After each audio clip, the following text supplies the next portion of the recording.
शिवानी जी रुआ खाती हम गाई आई ना है ना,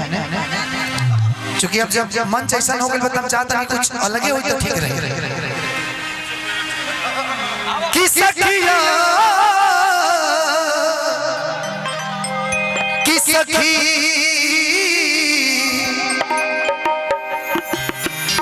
आज जननी की सैया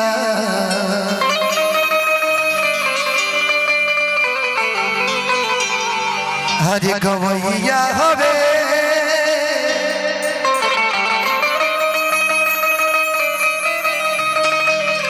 कि फुहरे पतर गीत गावेला ए शिवानी छछने करे जा मोदा आज देखनी हा जब से बाबा कि संग ही नचनी यो नचावेला हो फुहरे पतर गीत गावेला सखी जननी की सैया गवैया हवे सखी जननी की सैया गवैया हवे फुहरे पतर गीत गावेला छछने करे जा मोदा देखनी हा जब से छछने करे जा मोदा देखनी हा जब से सुना का बताई अपना दिल के दर्द कि संग ही नचनी यो नचावेला फुहरे पतर गीत गावेला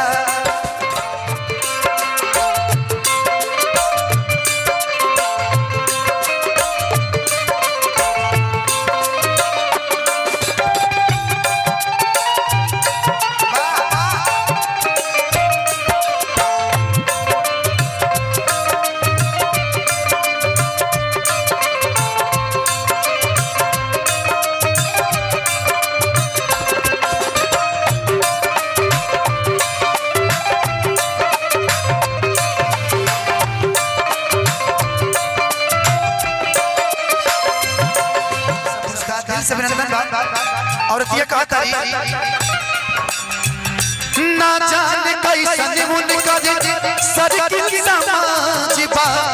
धरती के गावस कहस असही रिवाज बा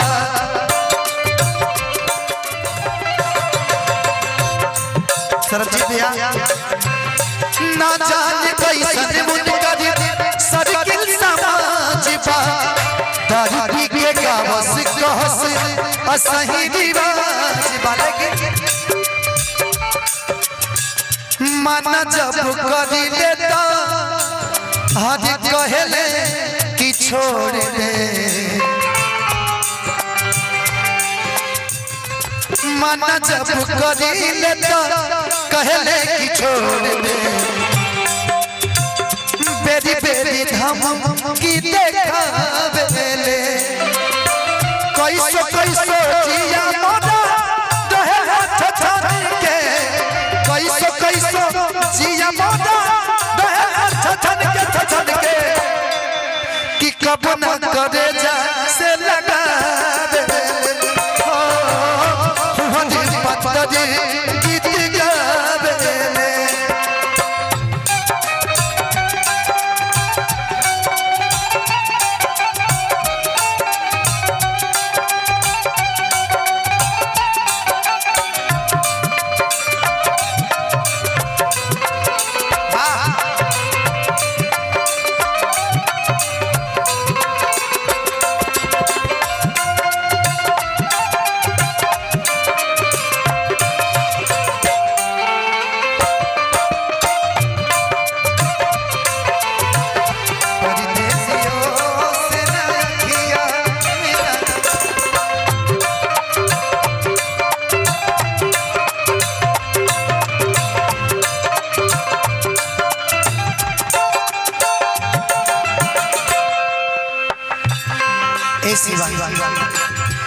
खेती बेच बेच के वो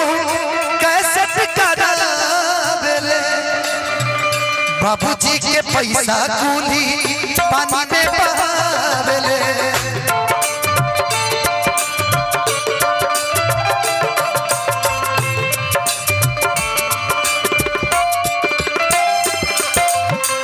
खेत बेच बेच के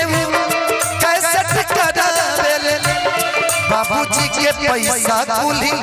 पानी में बहावेले संदीप बाबा बड़ा बड़ा पाली आज गजवा में लगे सरबजीत भैया तने है नहीं बड़ा बड़ा पाली गजवा में लगे फैशन में गाना बचदावेले अपने कहेले बड़का हई हम गवैया अपने कहेले बड़का हई हम गवैया की हदा मुनियो नतनी को बज